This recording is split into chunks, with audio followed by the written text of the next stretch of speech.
Celebrating 4 years of talk like you've never heard it before. This is GABNET, the Great American Broadcast Network. Hi, everybody. This is Alex Bennett, and I've had a long and interesting trip. It's called life. And for years, people have demanded that I write a book about it, and while I've been a writer, my main talent has always been that of a broadcaster. Over a year ago, I decided not to write the book, but using my best skill, I decided to tell it. It's called Life in the Passing Lane, and I described it as an audio biography. It's presented in 30-minute chapters, so it's easy to binge listen. And you can access it on the GABNET page by clicking on Life in the Passing Lane and going to a page with every single episode, plus some extras. If you want to access it on your mobile device, that's easy too. It's on iTunes. It's Life in the Passing Lane, an audio biography by me. I'm Alex Bennett.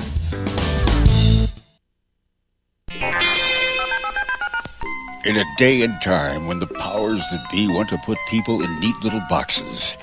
In a day and time when those same powers want to control what you know, believe, and even talk about.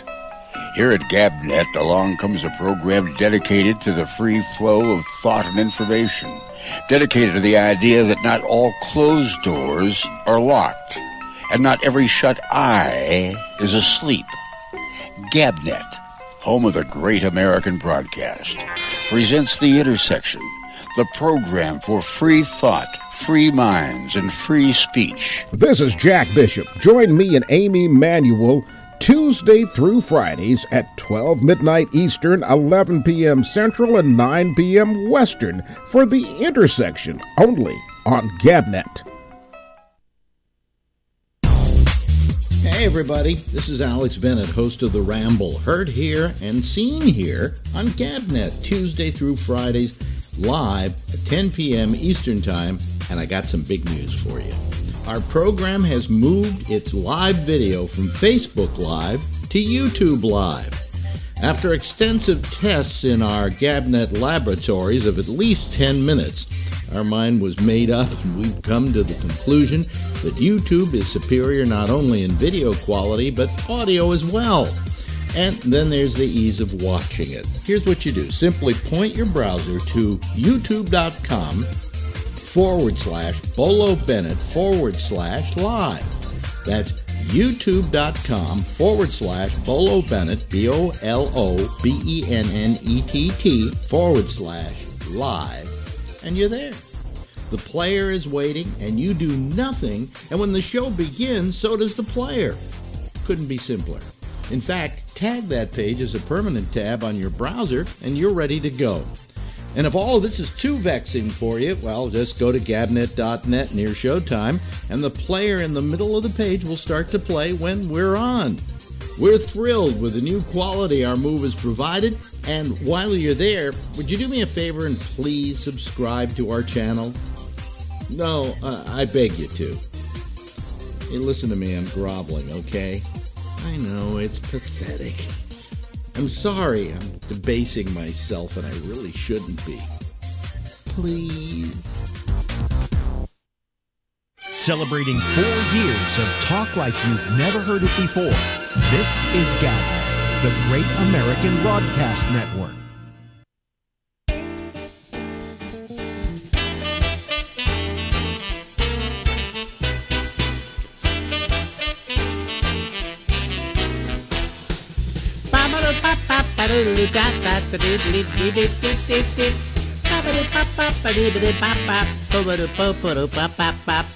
Hey everybody, it's Alex. It is time now for the Ramble going until midnight Eastern Standard Time, and as we do once a week, we like to check in with a guy that we just really enjoy talking to.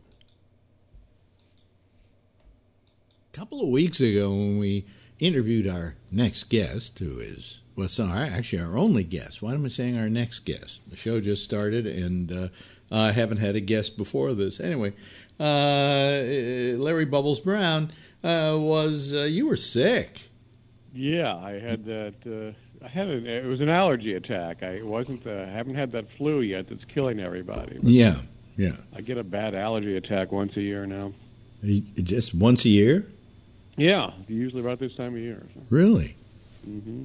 Wow. And allergies are caused by apparently having a good immune system that it starts to attack things that actually doesn't hurt your body and goes into hyperdrive. And so it's very disgusting. It's very disgusting. Oh, yeah, just this constant, just unbelievable snot, and eyes are watering, and you just feel like really tired, too. Yeah. Well, do you take, what do you take for it? Do you take antihistamines, right? Yeah, and I it's kind of funny because the antihistamines, and I heard they're actually something called a histamine. So I guess the histamines are what causes the problem. I mean, what if you took an antihistamine and a prohistamine? Or an antibiotic and a probiotic. A probiotic, exactly. I take probiotics every day, and the reason I take them is I had irritable bowel syndrome, and I found by taking probiotics, my IBS pretty much went away. Really? Wow. Yeah. But anyway, I always wondered if let's say you were in a room, and you had a humidifier, okay, because you wanted humidity in the room, right? Uh-huh. Good, cool. Okay, got me so far? Now you buy a dehumidifier, and you put them in the same room together. Does that negate the whole thing? I think you'll have a thunderstorm. I often wondered about that. I just, Well, we were talking about movies the last time we talked, and another movie I saw recently was Vertigo. Yeah. Which I just wondered, because you lived here when it was filmed, probably. I don't know. Well, no, actually, let's see. I must have been living in San Francisco, but I don't remember, like, the newspapers going, oh, Hitchcock is filming here today or there. It is maybe one of the quintessential San Francisco films, though. You can find most of those structures. The place where she lives in that movie, Kim Novak, it's still there. And the people who, I guess, rent it or own it or whatever put a big, giant stand-up of James Stewart in the window. Wow. Yeah. But all those places, a lot of them are gone. But you can pretty much, through that movie, just follow San Francisco. It's just a great San Francisco film. Yeah. And what's also great about it is, how in a lot of movies, you see a movie of San Francisco and somebody's riding a bike and he's going down a hill in San Francisco and he turns a corner and he's like 10 miles across town. Yeah. The gaffes that way. And he was very good at pretty much following San Francisco. When you go down a street and turn left, you know the streets. It's terrific. And yet, none of the spoken parts of that picture were done in San Francisco. They were done in Hollywood. What they would do is, like, they're standing outside her house talking, and there's some cars behind them. That's just a screen in back of them. But the long shot is them, and in some cases not even them. It's stand-ins. But when the scene where she jumps into the bay, I believe they were actually in San Francisco and shooting that. Okay. So in those days, they made most of the movies in the studio, mainly because it was not the worst idea in the world. You had more control over your product when you did that. So that's it was pretty cool. Well, it used to be considered not a great movie, and now it's really run up on some of these movie lists now, like this. No, I'll disagree with you. It was always considered a great movie. Here was the problem. What happened was it wasn't seen for years. And there's a reason for that too, which I'll tell you in a moment. But it wasn't seen for years, so out of mind, out of sight, out of mind. And so when it would come to like great Hitchcock films, they'd remember all the ones that were currently playing on television or that you had access to. But what Hitchcock did is when he was at Paramount, the last, I think it was 7 films that he did for Paramount, he owned. They simply were a releasing agent. And when he left Paramount and went to Universal, where, by the way, Universal at that time, in order to get him to come to Universal, which was one of the smaller studios, gave him 51% of the voting stock in Universal. Jeez. And to this day, I think the Hitchcock family, if they own it, is still the largest shareholder in single shareholder in Universal. Or what is, I think, Comcast Universal now. Anyway, the point is, he owned all these films, and so as an annuity, the family decided, and he decided, not to release them. So pictures like Vertigo, I think Rear Window was part of that. I think Man Who Knew Too Much, the remake, was part of that. Trouble with Harry. I'm trying to think of what other films in that group made the list. The Birds? No, The Birds was at Universal. Oddly enough, the last picture he ever made that was released by Paramount was Psycho, and then when he went over to Universal, he gave it to Universal. So you'll see the Universal logo first these days, and then you will see the Paramount logo right after that. Really? Where it says a Paramount release, yeah. But he held back Vertigo especially, and you just couldn't get a copy of Vertigo. You couldn't see Vertigo for years and years and years. And then one day, the family decided to let Universal, who was now the company they had interest in, release Vertigo, and it was released to DVDs. And that's when I think they put it back in the theaters for a short time. And that's exactly when it started. Everybody went, "Oh, what a great movie this is!" So that's the reason why for years it disappeared, and nobody paid attention to it. So it's a history. Why do I know these things? You know everything about it, and I love my favorite score of music is Bernard Herrmann. Yeah, who did that and. Taxi Driver. Yeah, he did. Well, no, he also did. Well, he did a whole bunch of Hitchcock pictures. He did Man Who Knew Too Much. He did Rear. Didn't he do Citizen Kane? Yes, he did Citizen Kane, but he did a whole raft of Hitchcock pictures, maybe about 7 or 8 of them, in which he became identified as Hitchcock's composer. I mean, that sound is kind of what you associate with Hitchcock movies, at least in that later era. And Psycho, of course, was brilliant. Yeah. Because Hitchcock released it as a black and white film, and so Bernard Herrmann, being the intuitive sort that he was when it came to composing, said, "Oh, yeah, it's a black and white movie. I'll do a black and white movie score. I will only use violins or strings. And if you listen to that score, there are no trumpets, there's no brass, there's nothing like that. There's just nothing but strings." That's true, yeah. And in fact, Hitchcock, that film, Hitchcock made, I think, in about 3 weeks, and he used his television crew, the crew that did his television shows, and they were the people who did the picture, and he brought them in because he felt they could work fast, and he wanted to see he wanted to make a B movie is really what he wanted to do.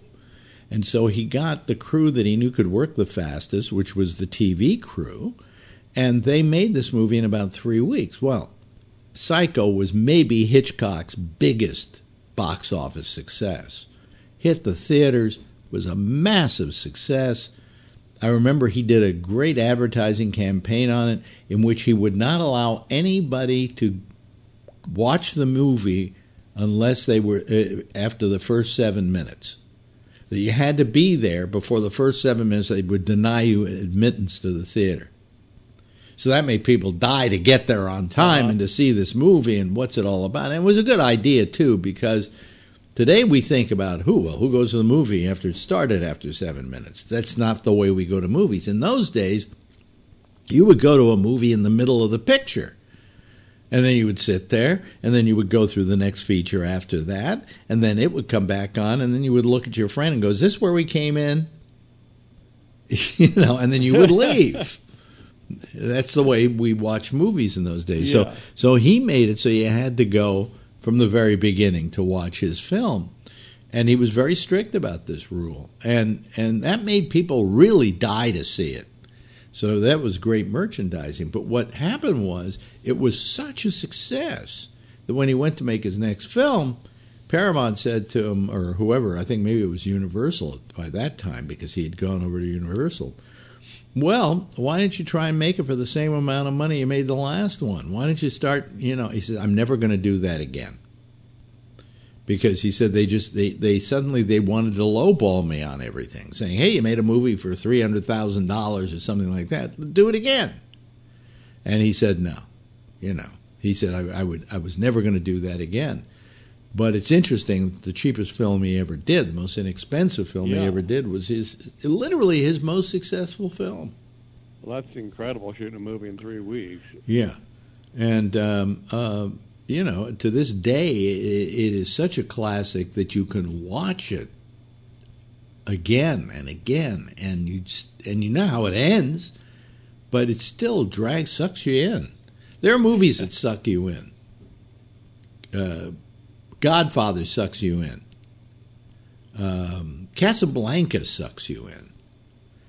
I swore to people, and I've asked them this question, and nobody can really answer it. Tell me how Casablanca starts. Yeah, I would not know. See? And why don't you know? Because usually you watch Casablanca because you notice it's on. Uh-huh. And so it's already gone past the beginning, and so you're into the movie. It starts off with a narration. Some announcer going, Casablanca, blah, blah, blah, blah, blah, where people, that's dropping off point for the notorious, and blah. And then it goes into a bunch of people on the street, and they're being picked up by the cops. And then we finally, after a little bit, get to Rick's Cafe, Cafe American. And but that's where most people pick it up. They think that's the movie, and it starts earlier than that. Huh. So it's again, it's one of those movies that people have only seen half of, or 3/4 of. But it's a good 3/4. Oh, it's a great 3/4. It's a great movie, and it was completely an accident that it was as great as it was because they had another ending, and at the last minute they decided to simplify it, and they shot this other ending that wound up being the final ending, where he walks off and says, this is going to be the beginning of a beautiful friendship, start of a beautiful friendship. But they didn't. In fact, they didn't even know whether she was going to stay with him or whether he was going to go with. She was going to go with Paul Henreid. I think it wasn't until the last minute that they decided how to end it. Sometimes they were writing these scripts as they went along, Yeah. And then they turn into masterpieces, and they're accidental masterpieces. It was just supposed to be another, Warner Brothers feature that would last 1 week in a movie theater and then, go into obscurity. Because they made these films to stay in the theater for a week, and if they were really successful, maybe they'd do 2 weeks. But it wasn't like they stayed in for a month. Wow. Only things like Gone with the Wind were intended that way. The roadshow pictures, the ones with the intermission in the middle. They don't even make long movies with intermissions anymore. What did I see recently? That my bladder was starting to burst because it just kept going on and on and on and on, and then it wasn't that good a movie either. But I went, geez, this thing needs an intermission.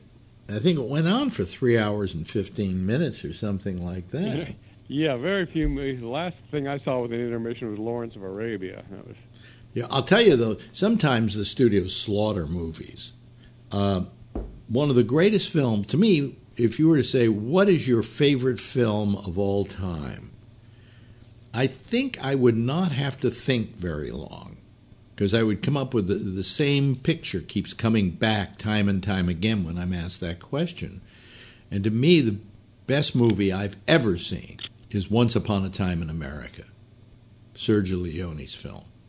Wow, I've never seen it. Oh, my God, you've got to watch it. It's an hour. I'm going to watch it now. It's 3 hours and 45 minutes long. Make sure you get Jesus, that. Really? Well, what happened when it was released, the studio went, too long, and they cut it to like 2 hours. And there is a 2-hour version of this movie in which they changed the ending and everything. And it is just, I have a copy of it just so I can go back and look at it.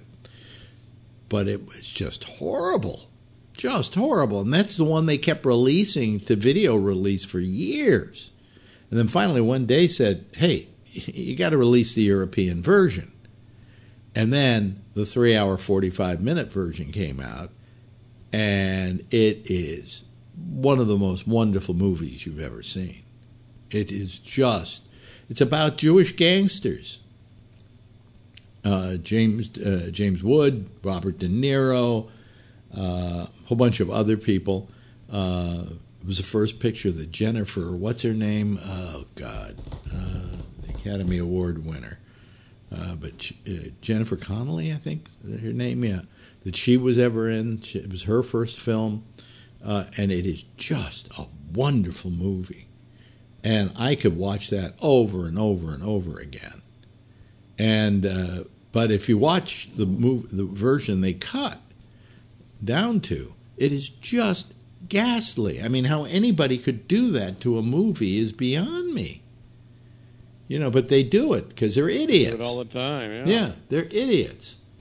And Leone, I don't know if you watch a lot of Leone, but for years I never watched Leone because, number one, there were two reasons why I didn't watch Leone. Number one was that I thought that all these spaghetti westerns must be stupid, okay?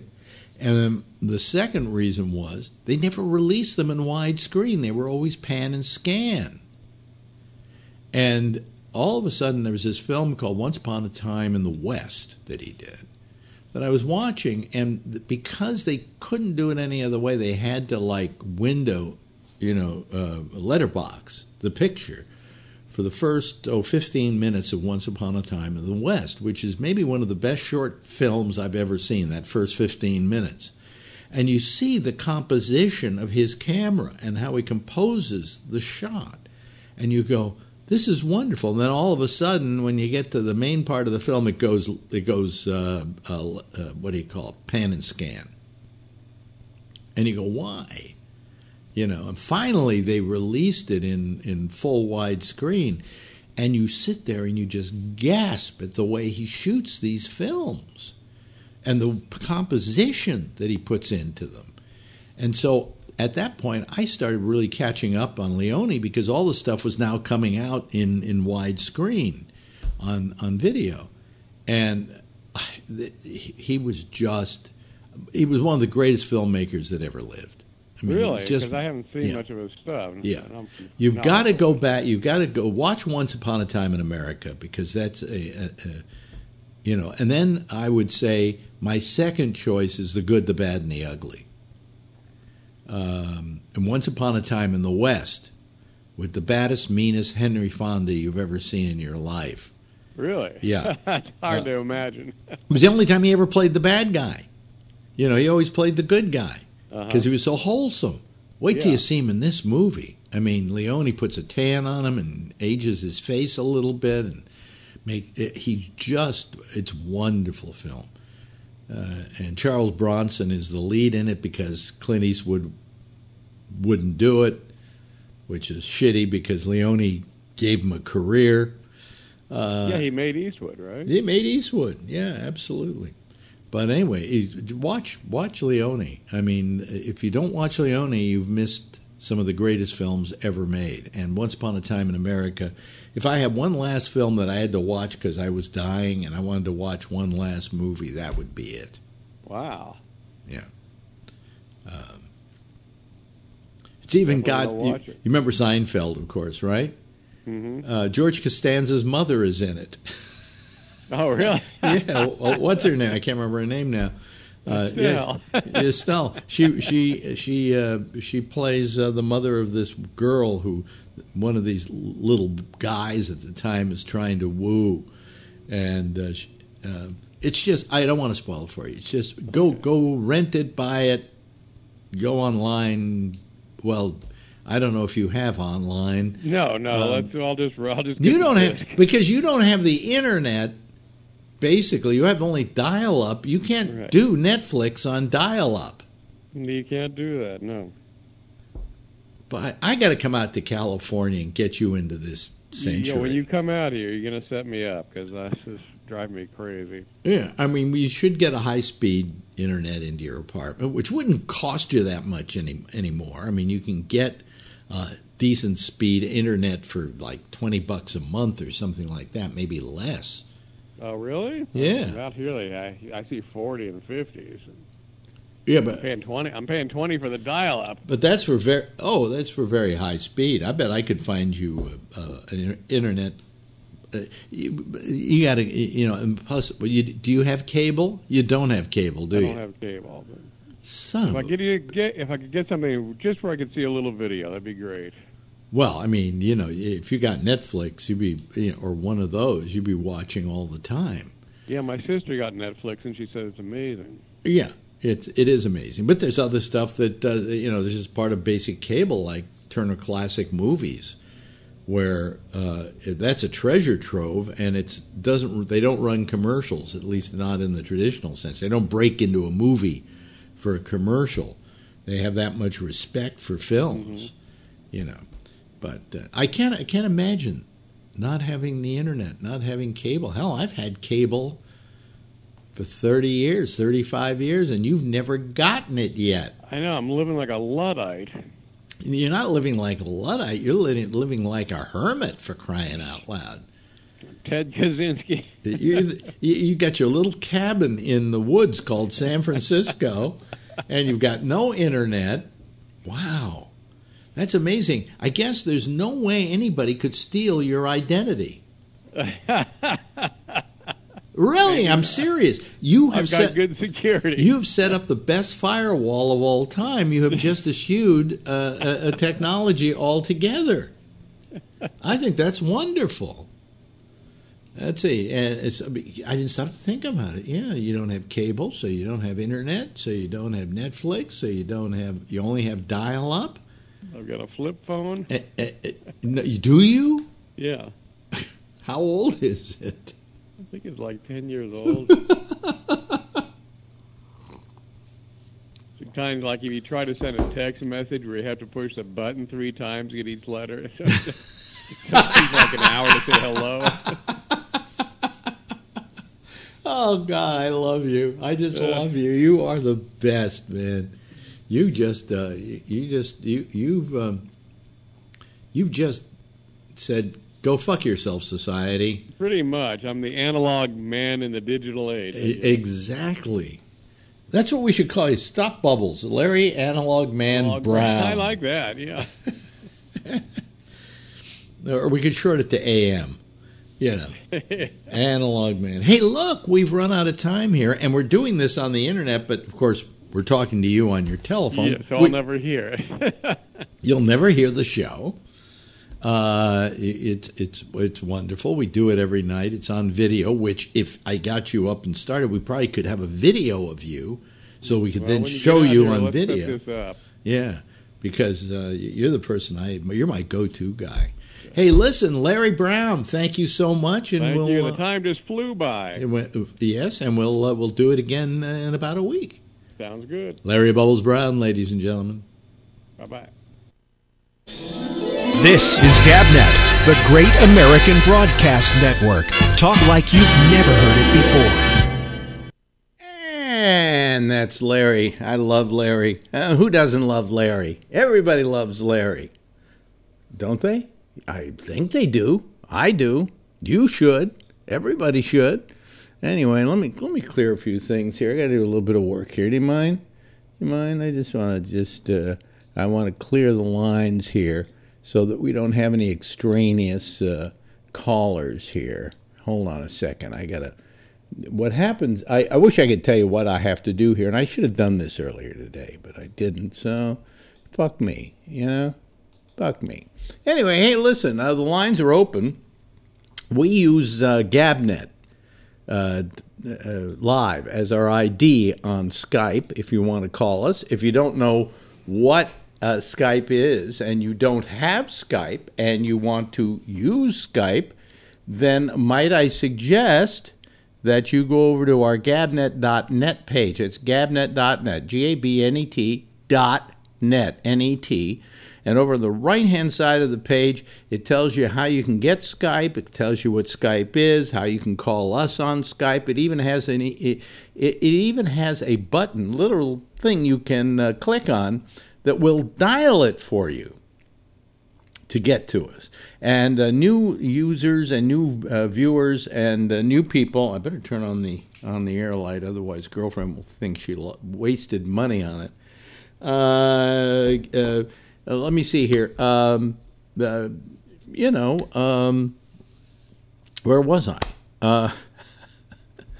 Oh man, I'm just sitting here waiting for callers. Anyway, what happens is you can use that and you can just click the calls. And tonight's a good night to call.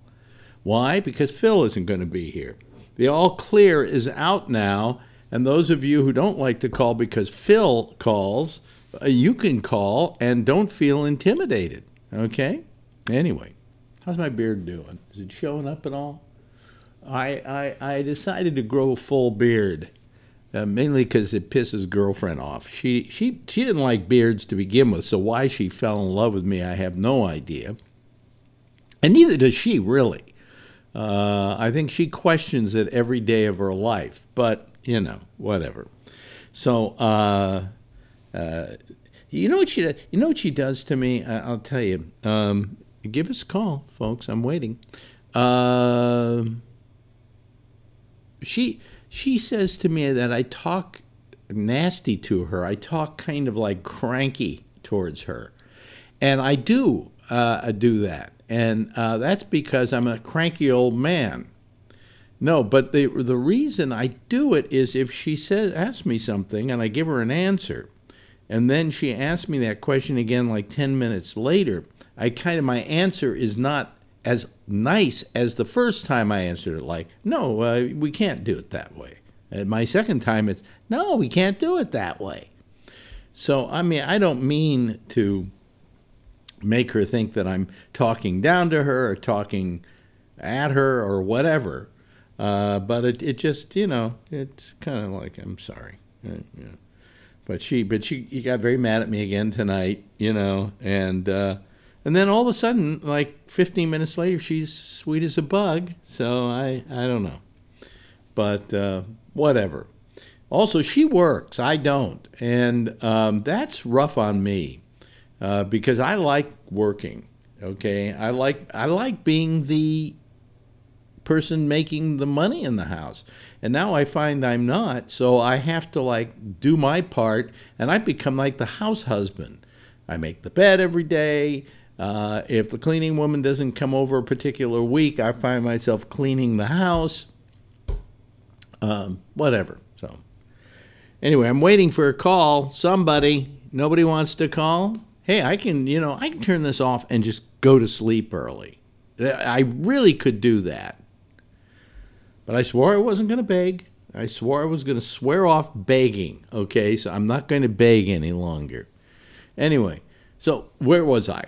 Oh, so anyway, so she gets mad at me because I get cranky in my answers, and if she's listening, and she is, I'm sorry, dear, because I love you dearly, and it's not that I'm just trying to be emphatic the second time around, okay, so that you will remember it, okay. So Anyway, but she's been really good. You know what she's been doing? She's taken the lead on this whole move we have. We're getting rid of our old health insurance because we suddenly found out that my union has a health insurance plan, and because we're a union and I think we're something like 30,000 strong, right? I'm a member of SAG-AFTRA, the Screen Actors Guild, and the American Federation of Television and Radio Artists, and they have a plan, and so we're switching over to that new plan, and it looks like it's going to be okay. But hey, look who's here! Oh, we got. I mean, you see, I push this. There it goes. I pushed the button and it didn't go immediately. Hello, Tom Yamaguchi. Hey. Hey, how you doing? I'm doing okay. I hope... that new computer, your picture looks great. Yeah, I'm on my bed now because I won't have that light behind me. Yeah. That look better? Yeah. Okay. Anything next to me looks better. You know. So. Okay. So... But how are you doing? Thank you for calling. I know it's a Phil-free night, so that was your encouragement to call. Yeah. Well, I've been meaning to call. Just to, as I said, to really try this out and see how well this new computer's working. Oh, it works beautifully. But I have a cold, and it's sort of like, meh. Yeah, but if it's really the picture's great, and you're finally in the 21st century.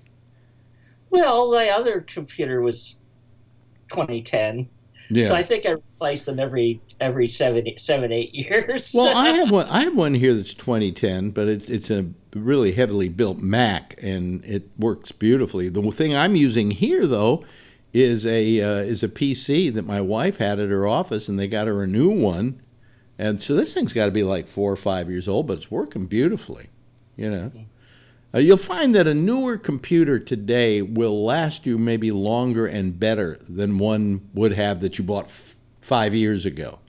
Yeah. Well, the one I bought in 2010 was pretty cheap. It was under $1,000 because that's all I could afford. Well, you can get a good computer today for well under $1,000 now. Yeah. It's like they're giving them away. Yeah, I mean, when you talk about power and things like that, yeah, absolutely. So anyway, our lines are open if anybody else is listening. One thing I wanted to do, go back to YouTube. I muted YouTube this time so we wouldn't get, an echo. Yeah. But I've liked the video, and now I'm going to share hopefully I'm going to share to my Twitter so that people will know that we're on, and that might get you some more viewers. Oh, yeah, sure. Anything would help. Hey, Renee, I saw she just wrote, yes, it is a Phil-free Wednesday, so where the fuck are you? Come on. I need you. Need you tonight. And then all of a sudden on Thursdays and Fridays, all of a sudden people call like crazy. It's weird. So I assume you have a laptop because of the orientation with which you're using it. Like when it moves on your leg or whatever, or on your lap, the picture moves. So let's see. I'm just typing in right now. What are you typing? I'm at Gabnet Live. Yeah. You. Let me see here. Let me go over to Twitter and see if it's not there yet. Okay, I'm waiting. Oh, wait a minute. There it says Tom Yamaguchi. I liked the YouTube video, and you showed our last night's show. Okay, so now I'm going to go ahead and see if I can tweet this. Yeah, so tweet it. Let's see here. There we go. Let's see here. Here it's not saying that. It's not. Okay, it's doing something different. Yeah. Okay, let me try this again. If you say, folks, this is really boring watching people send Twitter notifications, you might try calling the program. What? One of your user had handle on there too. So right now. So let me see if we can get us some more people on tonight. Well, let's see here. There it goes. See, well, let's see here. No, wait a minute. That's not the new one. Let me see here. Yes, I'm with GabNet Live right now. Blah blah blah blah blah, and then you have a link to it. Right. Yeah. Exactly. Yeah. Although that's for the 7th. So let's see if the link works. Well, today's yes, the 7th, the link is isn't it? working. That link works. Absolutely. Okay. The 7th. Yeah. Today is the 7th. So now I've got video all over the place. So Yes, exactly. yeah, good. Okay, so so maybe we'll even get some more people. Anyway, but we need callers now, folks. And you have 500 subscribers. Did we finally hit 500? I know we were at 499 before. We were here is 500 subscribers. 499 when we first went on the air. Okay. Hello to Tony Magno, ladies and gentlemen. How are you, Tony? Huh? I'm tired, actually. What? I'm a little tired this week. I don't want to hear about that. I know. Yeah, I mean, I'm exhausted, but I'm here. You know why? Because there was some guy, some asshole, I don't know when, who coined the phrase, "the show must go on." Who said that? I have no idea who said that, but I would like to find him someday and choke him by his throat. Because every time we go, yeah, the show must go on. Well, I don't know,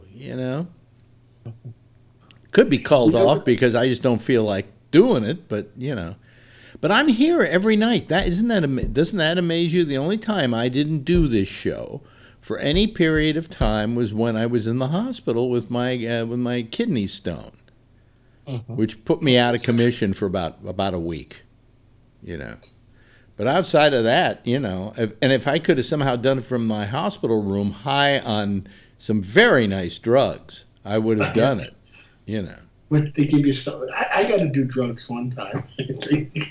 You've never done. I actually want to hear something said. I would like to say I'm amazed that you've never done drugs, but no, I'd be amazed if you had.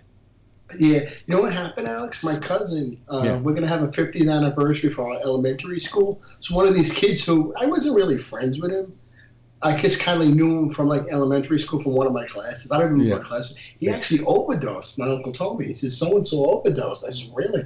I'm really not surprised. I haven't seen the guy in like 40 years so it's like, I don't know. I mean, I never got involved. So what? You want to go to the party to see the guy who overdosed? Well, actually, no, I want to go it's in May. It's for the elementary school 50 years. Yeah. So my cousin and me and my sister are going to go because I want to see my old teachers. I hope a couple of them are alive still. Yeah. Down in the corner of the screen, let me just put something up here. It's only like a couple there we blocks go. from See that, folks? That's GabNet Live. That's the ID you use to call this program. And there's a phone number there if you feel like using the phone. Oh, here comes Renee. Ah, yes. From Hawaii, ladies and gentlemen. Renee. Hello, Renee. Hi. I'm sorry to interrupt you, Tony. I took a photo of Mauna Kea, and it's got snow on it, and it just got snow on it within the past 30 minutes. It's just that I can't figure out how to get you the photo. Well, first of all, we can't even get your photo. Oh, sorry about that. Well, probably because I should switch to the iPad. No, don't use the iPad. That works really well. So far as putting a photo up on Skype, I'm trying to remember how there is a way of doing it. Like when you're talking to somebody, you can send them a picture. Look at that, folks. In California, it's nighttime. And the East Coast, it's nighttime. Look at her, ladies and gentlemen, in Hawaii. The sun is still up. Very bright sun. Very bright sun. And by the way, her house isn't normally that kind of mess. She's just been having work done on it. So, right, it's a mess. My boxes. Yeah. Though I did find the rest of my files for my test, so I could start on my taxes. So I'm pretty happy. Oh, so you can start your taxes. Oh, okay. Yeah. Yeah. Because that's the next big thing. Yeah. They should only have taxes once every 4 years. Well, you know what? If these guys were really the Republicans that they should have been, they should have done the flat tax. Well, you see, can I say something? And thank God Phil isn't here because he would get apoplectic if I said this to him. I see no reason why the American public, you and me, should have to pay any taxes at all. Because Because if they simply charged the corporations what they should and not allow them to get away with murder, you know, like GE not having to pay any taxes at all, and in fact, I think they got money back, I think that we wouldn't have to pay. You know, it's just that we have to pay because we let the corporations get away with fucking murder. Oh, and it's worse now, right? Because they're going to have a permanent tax cut. Yeah. And they'll be soon coming for your Social Security. And you know what they're going to do with all that money? They're going to give you a big fat raise, right? I wish I could use it. I want to quit so bad. Am I wrong, Tom? I mean, we don't necessarily have to pay taxes. The amount of taxes that the average individual pays in total is minor in comparison to what the corporations pay. In other words, the country doesn't depend on our money as much as they do other money. I don't mind the idea of making a lower corporate tax rate if that is money that's going to go back into the economy and hire more people. But you know it's not. But I definitely believe in the higher rates for personal income taxes. I think the wealthy definitely should be paying more in proportion to what they're making. And if they want to save money, they can plow more stuff back into their business. Yeah. And on the other end, I'm with Nixon. I believe in a negative income tax. I think that people should actually get paid if they don't make enough money, the government pays them to bring them up to above the poverty level. What do you think? We just got joined by Patrick. What do you think, Patrick, about taxes? A living wage. I mean, well, I think we pay too much. I think we get taxed on the wrong shit. What else you want to know? We get taxed on tax. Here's what happens, all right? You pay your taxes every year, right? Whatever percentage that may be depending upon your income status, all right? And then every time you go to a store, you get taxed another 8%. Well, that's why I don't like the death tax. I mean, like if I was left money from my grandfather. You shouldn't. I agree with you. I don't agree with the death tax either. Yeah, I mean, they already paid taxes. They already paid taxes on that money, right? That tax, the estate tax, applies to so few people. I mean, that is the biggest scam, renaming it the death tax. I mean, that's your Lunson, message framing in action. Once again, a lot of this is money that was unearned, and why shouldn't somebody pay taxes on it if they didn't earn it? Well, say if I gave somebody a gift of money, they don't have to pay tax on it if they gave you money, right? It depends on the dollar. So like if I gave you 20 grand or so. Right, but if I give you over a certain dollar amount, yeah, I have to write a letter. You put it in your tax. You put it in your income tax stuff, saying that you were gifted money and that you're not going to have to repay the money back. So they might consider that. Hopefully, they consider it a gift. Well, I don't know why, but I was willed half of a person's photo library. In other words, the photographs she took over her lifetime, and $75,000 to be used to promote it and to archive it and so on and so forth. All right. And you pay state taxes on it? I asked my business manager. He says, no, I don't have to pay taxes on that. That's right. The estate tax does not apply to most people who inherit. Very few people. So in other words, if you inherit from an estate, you do not owe taxes on that. It just shouldn't apply to anyone at all because the money's already been taxed. Yeah. There's no point in taxing money that's been taxed, no matter how rich they are or how poor they are. That's just a horseshit concept. Yeah. Well, I don't consider. I think it's horseshit that the wealthy are not paying their fair share of taxes. Yeah. Well, I think a flat tax would take care of that. No, because the poor of a completely flat tax, the poor would be paying a higher proportion of their income in taxes. It would be very unfair to low income people. Could we say that it starts at a certain amount?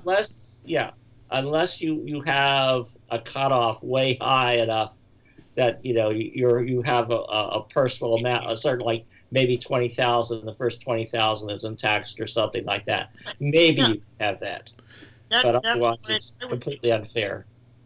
Because I agree with you. Anybody, they're earning $15,000.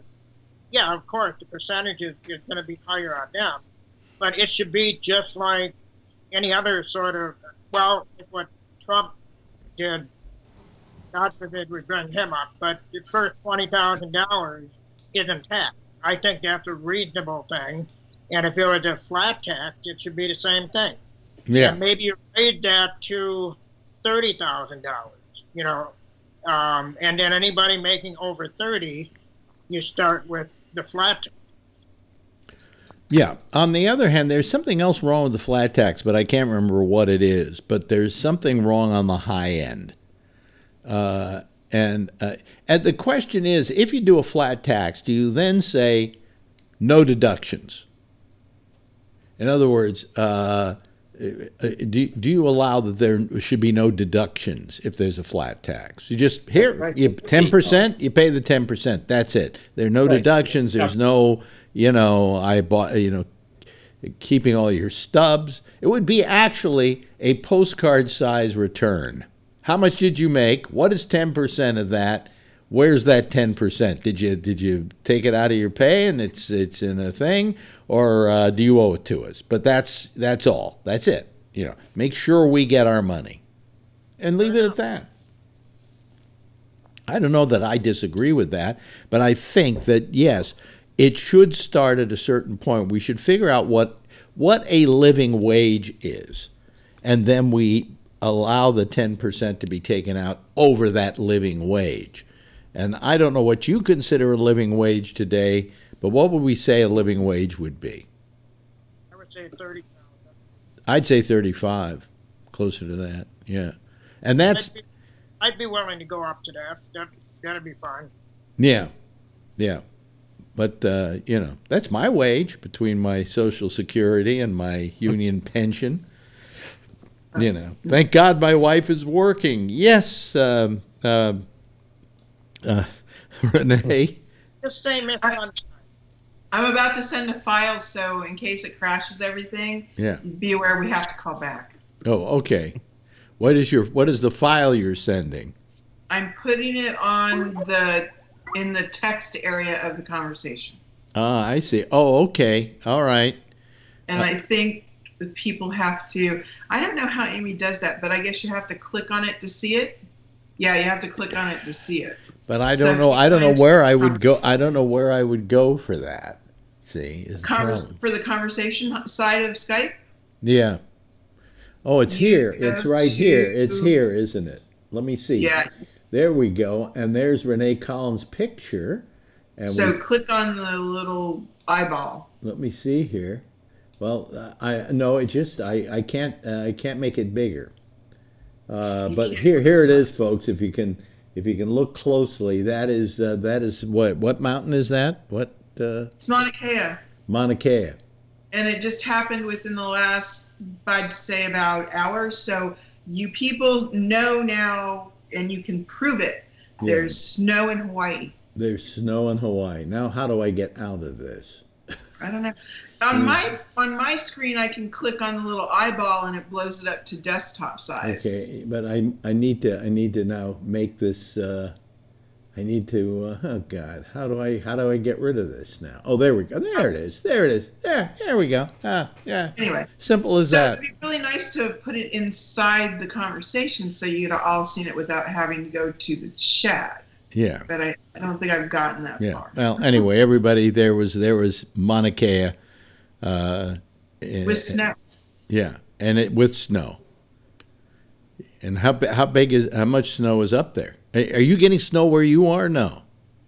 Oh no, I'm very close to the ocean. That's 13,000 plus. Yeah. So yeah, it's cold up there. Actually, they had a winter storm warning for last night. They wouldn't let people up. Oh, really? Which is kind of weird, but you have to close the road sometime. Yeah. So anyway, back to taxes. So I just feel that I don't know. You know, I mean, why they gave the corporations this kind of tax break, I have no idea. If you think, for instance, our dear president in one of his speeches says, and Apple is going to spend $350 billion in America. And that isn't at all what Apple said. They just simply said they were bringing back, because they can now, $350 billion. Now, whether they're going to spend it or not, with a company that we know hoards like crazy. I mean, Apple is, huh? What? Yeah. Apple's a big hoarder for cash. Yeah. But here's the deal: is the reason it wasn't done during the Obama administration was just the sheer fact that, yeah, we want you back, but we're not willing to give you that much in taxes. So what what Trump did was said, screw it, I'm going to give you everything you want so that you'll come back and then you'll bring the money back to our country. Yeah. So he just didn't negotiate anything and opened up the floodgates. And so instead of doing what Obama was trying to do, which was negotiate some sort of real 23%, 15%, Trump just said, nah, screw it, y'all, you get it all. It's all yours. Yeah, but I mean, don't the corporations benefit the most out of this country? You mean the stockholders? Well, also the corporations themselves. You know, the stockholders haven't done so well this week.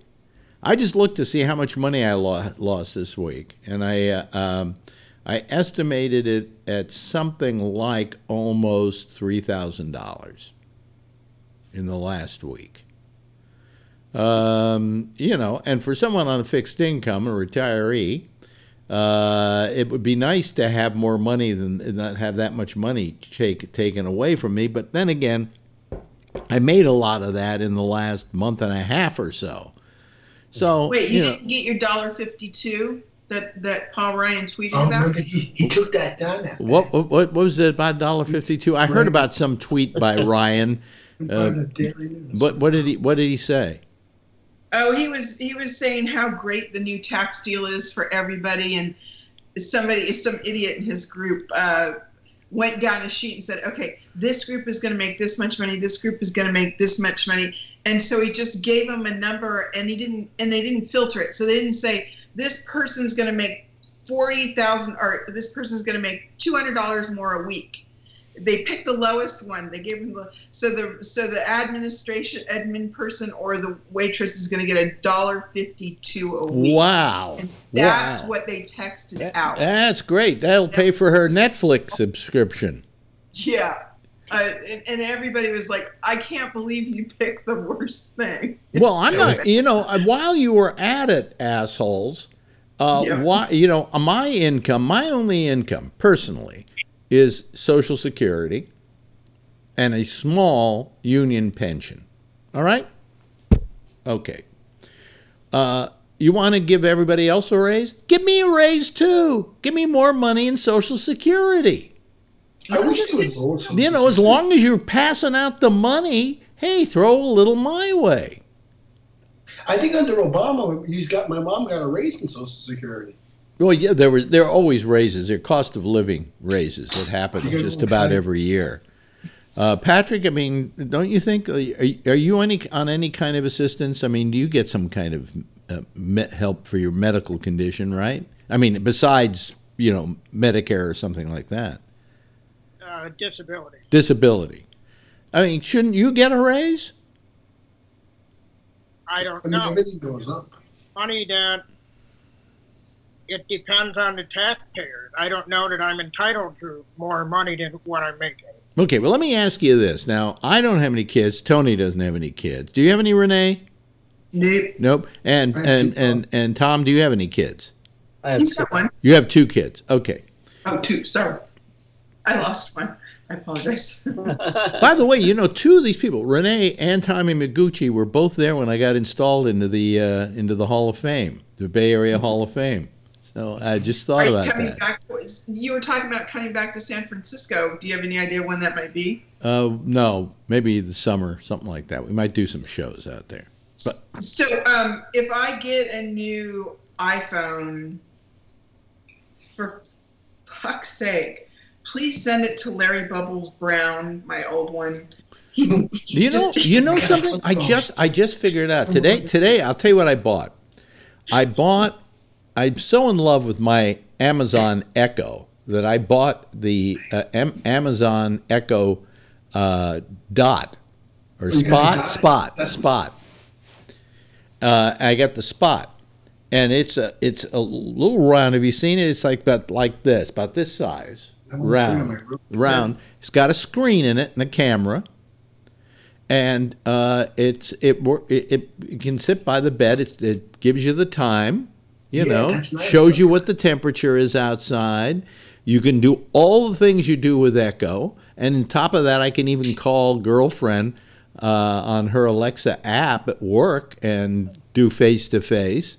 But it's really great. So it replaced my clock radio, and what I had my clock radio was an old iPhone, and I have another one here that's even newer. I should send it to Larry. Please, he would like it. God. He'd probably be blown away by it. But yeah, he'll be blown away by it. But I'll be getting calls every 10 minutes. How does this work? How does that work? Well, you learned how to dial me at least. Yeah, you can sync it up. And you're going to have to set up an iTunes account for him so he'll have email because Apple has free email.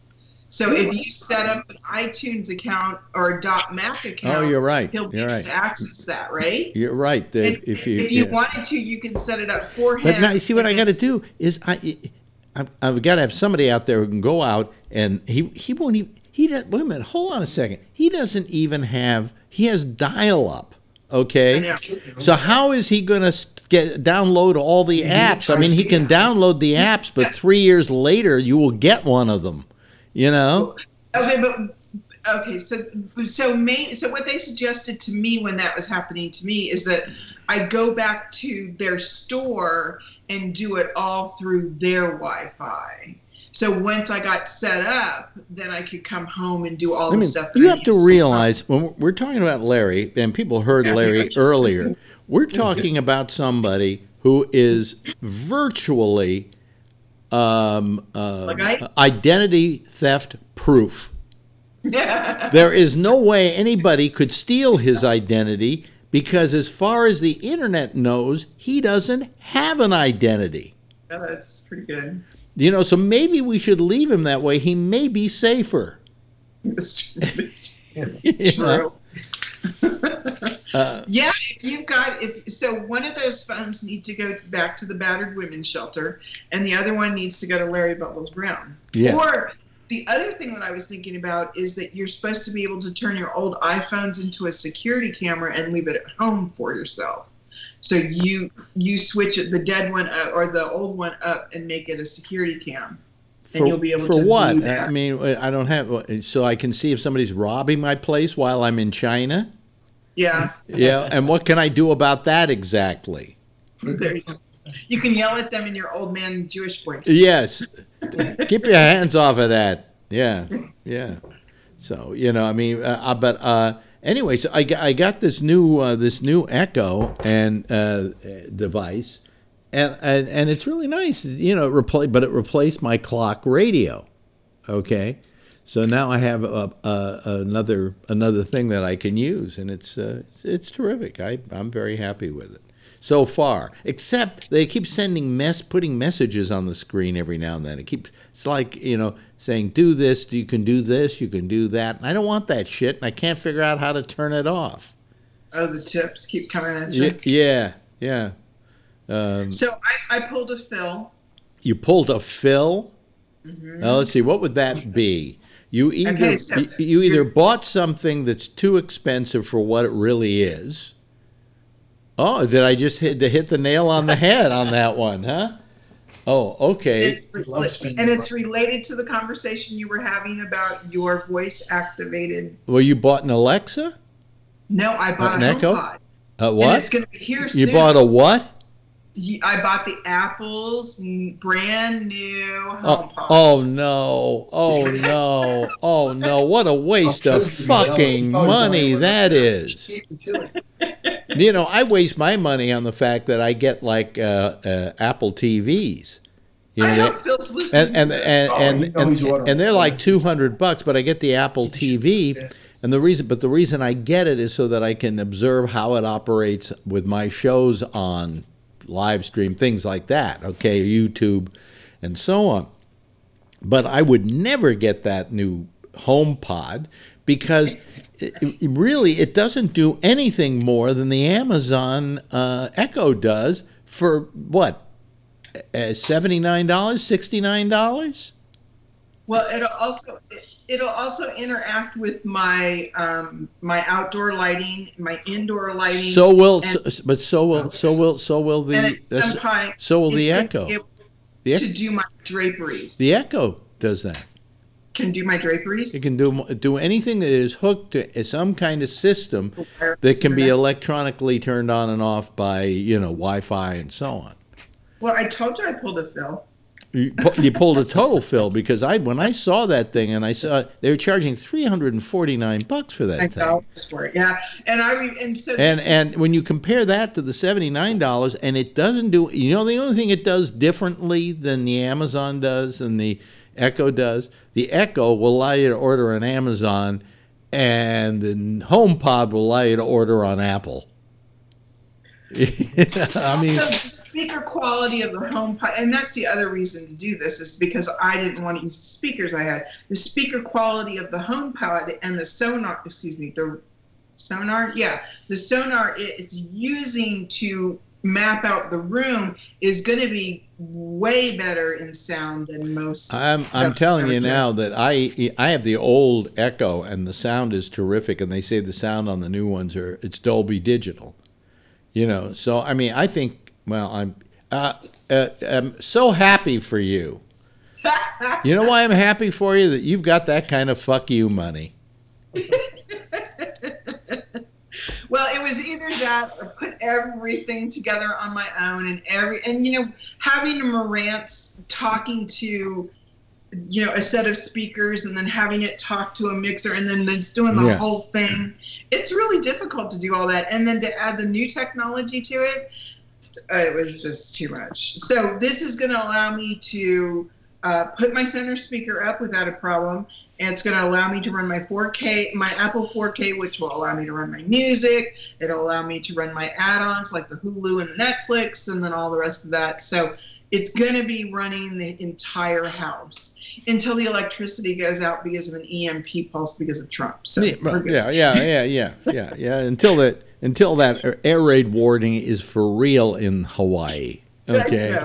This poor guy, he's been fired, and I feel bad because number one is people have more than one news source that you check. Really, have more than one. Whether you're on vacation or not, please have more than one. But this poor guy got fired. Now he has to get an attorney because he's getting harassed by everybody online, and it's been. And well, they released. Did he release his name or did they release his name? They released his name because it's a government entity. But the issue is that here's the deal: we screwed up. That's great. But we now know all the things we didn't know before because we didn't have a clue what to do. We didn't have a clue of where to go. We didn't have a clue of who to trust. You didn't have a clue of how flexible you were in kissing your ass goodbye. Yeah, that's true. But you know what? If they would have pulled that on a Monday morning, I think people would have been like off the charts. Yeah, well, whatever happened to this casual Hawaiian lifestyle where people don't panic, you know? Everything's so-so. Don't worry. Don't worry. We're gonna survive. No problem. You know. And then all of a sudden, it's like, yay! And they were all going crazy. Well, what I feel bad about because this is so. Did that, by the way, did that only hit Honolulu or rather the Oahu? Or so you got that alert too? Yeah, absolutely. And how did you react to it? I went. The first thing I did is I went to the bathroom. The second thing I did is came back to my computer, took a deep breath, started checking other sources. So I went to CNN. I went to NORAD. I went to I went to the local television station. I just kept going down the line until somebody's talking about the stuff that I needed to get information on. But if this thing is launched, everybody's going to know about it. Yeah. So it's not going to be a secret. That's for freaking sure. Because as soon as it's launched, I'll give you about 15 minutes before CNN is broadcasting a missile strike in somewhere in the United States. It will be within less than that 15-minute time frame. Well, we should have learned from Orson Welles, because when he did War of the Worlds, everybody said, well, how come nobody was checking all the other radio stations to see if they were covering the same thing? And what happened was, if you ever listened to the Orson Welles broadcast, yes, the beginning of it was very convincing. But it started out with an announcer saying, and now it's the Mercury Theater on the air, blah, blah, blah, blah. Tonight we're doing H.G. Wells's War of the Worlds. And then they did the thing where there was music playing, and then they say, we interrupt this program, and they do the first half of the show is that. The second half of the show is a dramatic thing about a guy who has kind of run away from all of this and is hiding from the Martians. And it's a drama. And yet nobody seemed to be listening to that part of it, but they were just panicking over the first half of it. And nobody turned to another station to see if the other networks had it, because obviously every network would have it, right?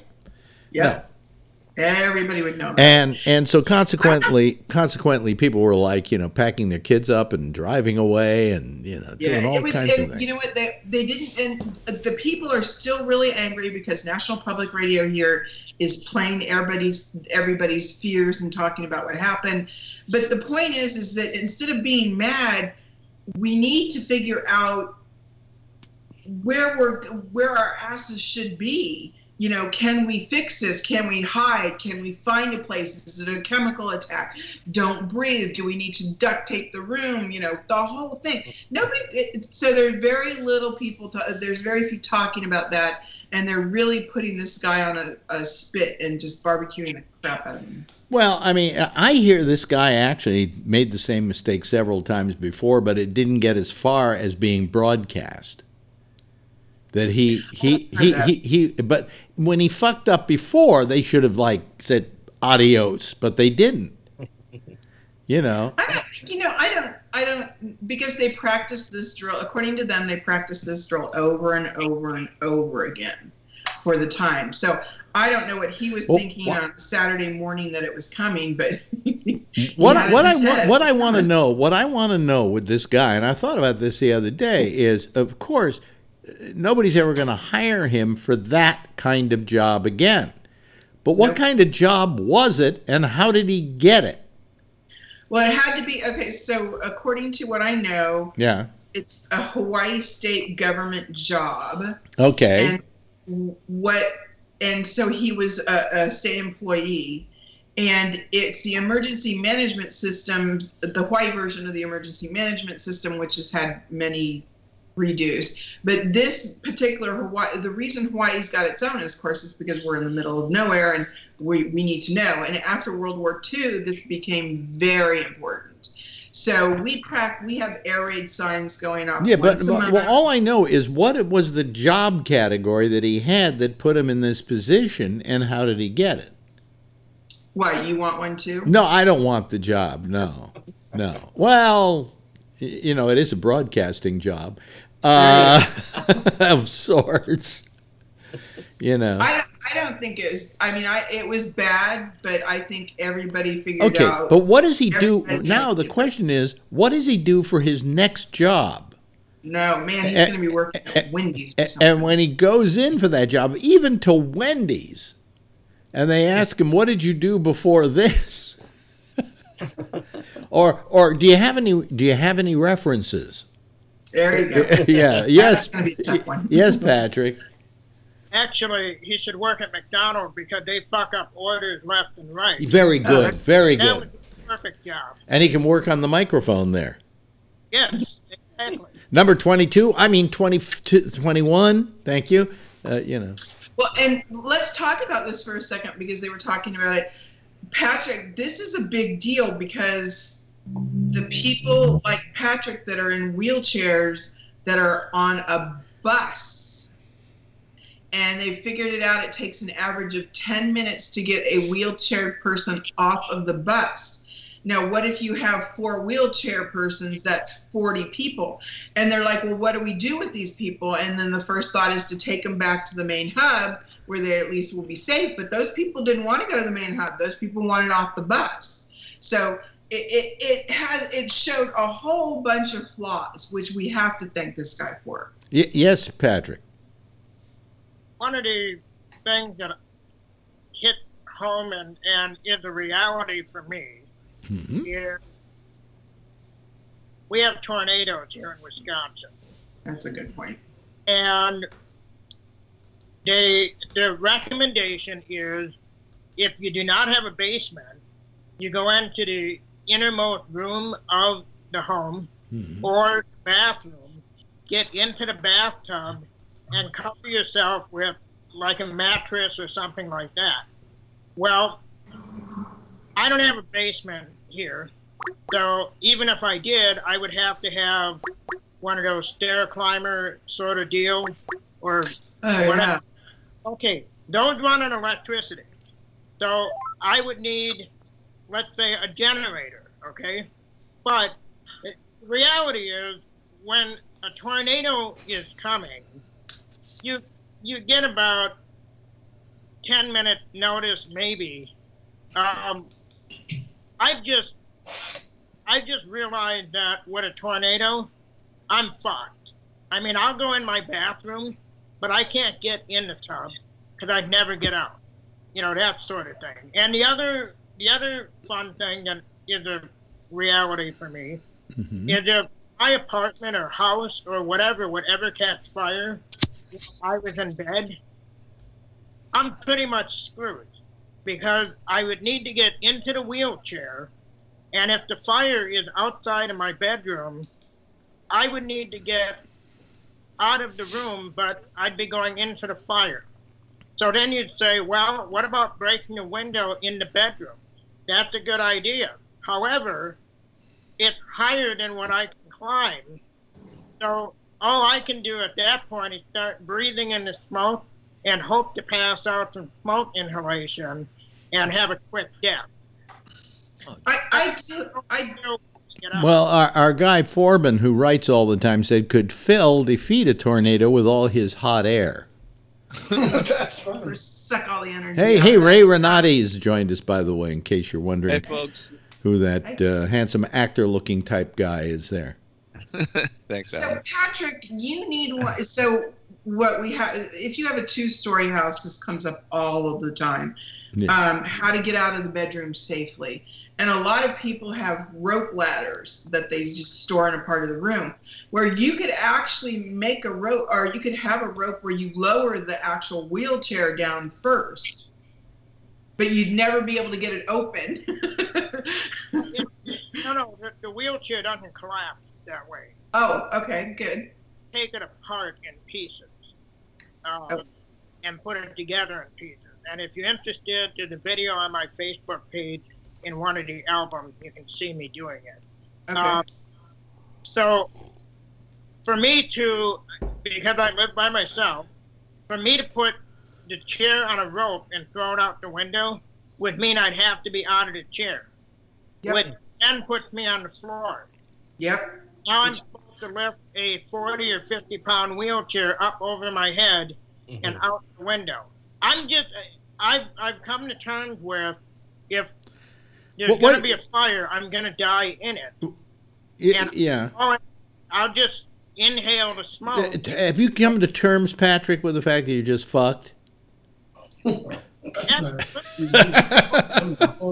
mean, I was in a car accident 5, 6, 7, 8 years ago. Yeah. And I ended up in a ditch. And I hit black ice, and I ended up in a ditch, and the front end of the car was down. Yeah. And just sideways.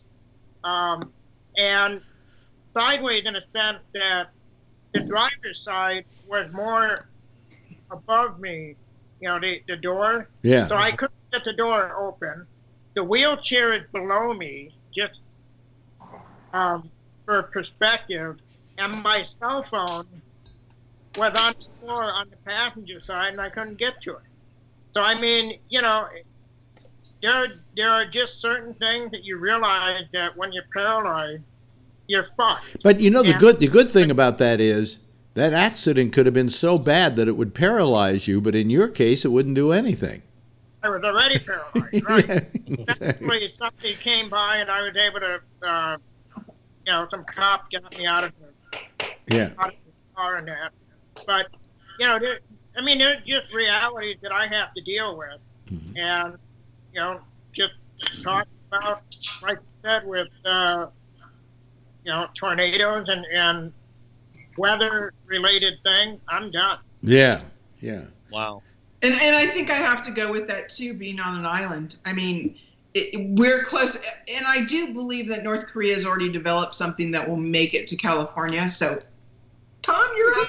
But I believe we're first in line, being so much closer than anywhere else. Don't tip two. One will go to Hawaii, and the other one will loop over to San Francisco. Oh, there you go. But you know who can knock them both out of the sky? What's his name? Mr. Tesla. Elon Musk could just shoot them right both out of the sky. You know something? I heard something today. It costs them to develop it, okay, from beginning to end, through all the rockets they had to send up and all the testing and all of that, $500 million. Okay? That rocket that they sent up cost $90 million. Do you know how much it's cost NASA to do the same exact thing? They're spending billions. One thing, they've been spending that money from the 50s. I mean, the only reason that but on projects they're working on now, they're spending billions. Well, he's taking advantage of the money that they've been spending. Well, yes, but what I'm saying is, are they going to take? Here's what they said. They said they consider themselves willing partners with Elon Musk. That Musk is benefiting from them. I mean, he's using their launch pad, but I'm sure he pays for it. But he's using their launch pad. And they say that they kind of feel like they're in business with him, and I disagree, because I think NASA has been moving so slowly. I mean, this was a pure whim, getting this rocket up and doing what they've done. I mean, I said yesterday, the wonderful thing was watching it take off. And Patrick disagrees with me on all of this. But he has a different attitude about it.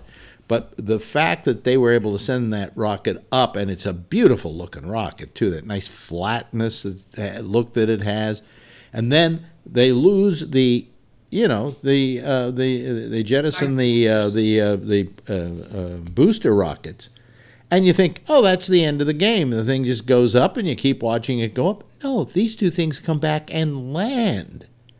And that was like, I think that was the part nobody was expecting. Simultaneously landed. It was at the same exact time. The same exact time. It almost looked, I said to somebody last night, it almost looked like you took a North Korean rocket launch and just reversed the film. Yeah, no, it was gorgeous. And you know what? We're not celebrating it enough, and we're not celebrating the fact that it took a crap load of brain power, and those people that were there that were watching the event. I'm hoping that those people were the SpaceX people because we need to put more STEM. I think you could say brain power. I'm going to say a better word, okay? And I think that's what this one took, ingenuity. Because what they did was manage to simplify the entire process. Yeah, but you couldn't have slimmed that down without massive amount of brain power.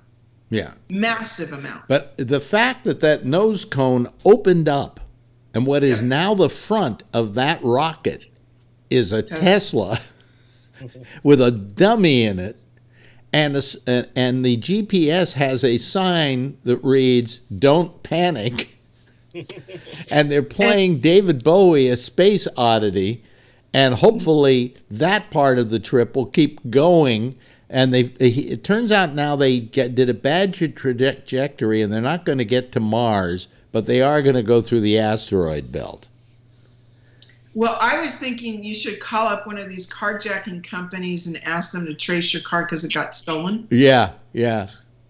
And see what they say. I wonder if Musk, as a joke, put anything in the trunk we don't know about. Well, I mean, putting your car on the front of a rocket is a pretty good joke. You have to admit that is pretty stellar. Yeah, but I mean the way in which they did it too, because if you saw the photographs, I mean, you almost think it isn't for real. Because but there's the Earth in back of it, and this dummy in the front seat of this Tesla with the Earth going by. I think his name is Starman, right? Something like that, yeah. Yeah. What did you think? I didn't get your take on it, Ray, yet because you weren't here yesterday. I only saw the takeoff, and then I stopped watching it because I assumed there was no landing. So now I got to watch. You know, I just assumed it would be like the NASA. Oh, you missed the what could we call it? The curtain call.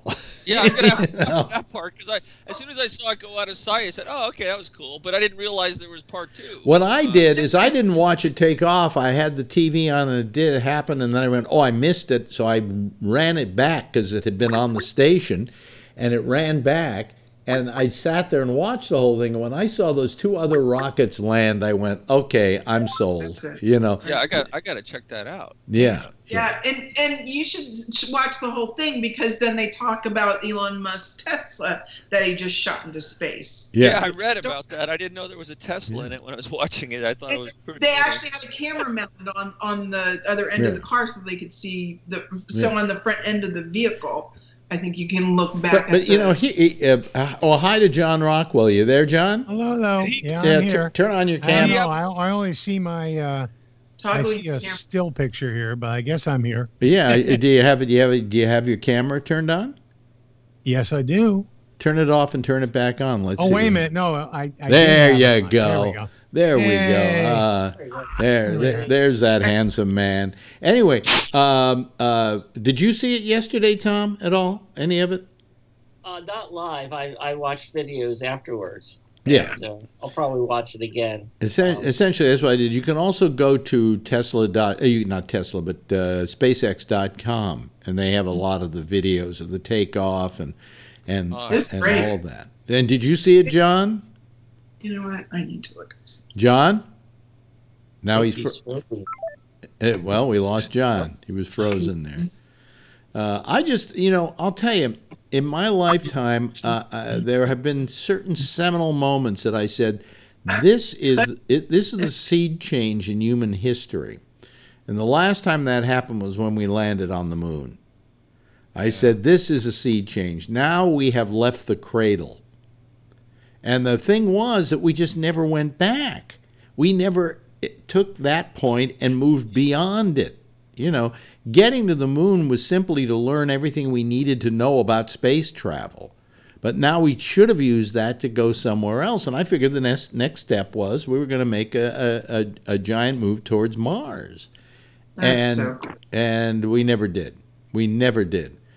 Elon Musk said that they will never get to Mars in his lifetime. He thinks his company can take us to Mars, and that when they do, he wants his ashes scattered over Mars. Oh, how cool! Yeah. Okay, so on the note of immigrants into the United States. Yes. First off, you guys all know about Steve Jobs, right? But let's go on. Elon Reeves Musk, and I'm getting this from Wikipedia, so I apologize. South African-born Canadian-American business magnate. So he's an immigrant. Yeah. He didn't do this. So Trump, and to hear Trump praise, he texted something out, but it's like, you wouldn't have let him in, asshole. And also, Musk doesn't like him.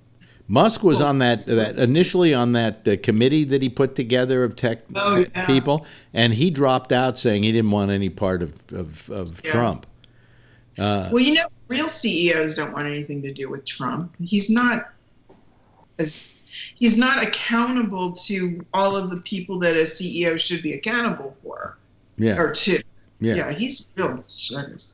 So can we, speaking of the jackass, may I pivot a little bit? Well, you should go right ahead and talk about the jackass. Everybody loves to talk about the jackass. Let's talk about our military parade. Oh, yeah. Let's say that. What does he want to That's a good solid topic. The military parade. Okay, so has anybody heard what date? See, my problem is the Democratic. The DNC isn't labeling this correctly. Trump said that he wants a military parade just like, or like the one he saw in France on Bastille Day. Now, Bastille Day, for everybody should know this, is their Independence Day from World War II or one? It's from the Revolution, the French Revolution, when they freed the people from the 12 prisoners in the Bastille. There were 12 people. There's John. Okay, there's John. I got frozen out somehow. I don't know what's going on. It was symbolic, though. Yeah. No, anyway. No. But wait a minute. He said he liked on the Bastille Day parade.